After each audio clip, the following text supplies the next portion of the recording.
Let me start with a simple formula that I've learned from Paul Zak that ties in with other aspects of marketing and storytelling that I've really used. And that is that, first of all, the reason why storytelling is good storytelling, when we say good, I almost would even change that from good to unique storytelling.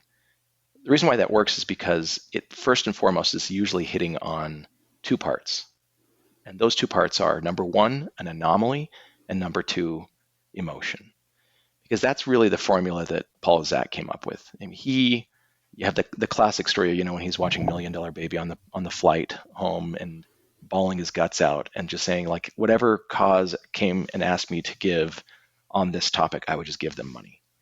And then he had to go back and dig through that and say, like, why was I ready to give money just after watching that thing? And his formula was anomaly plus emotion equals money, equals giving, equals action.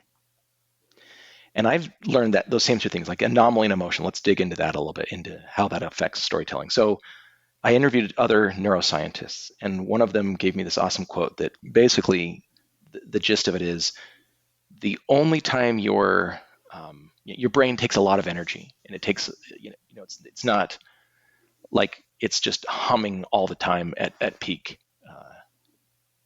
performance. It's also just like in a resting state.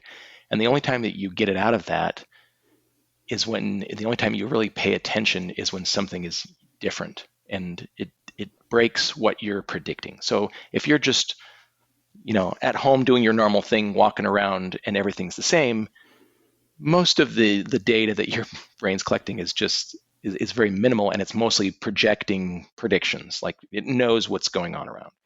But something really unusual happens, and then suddenly your brain is very active and paying attention.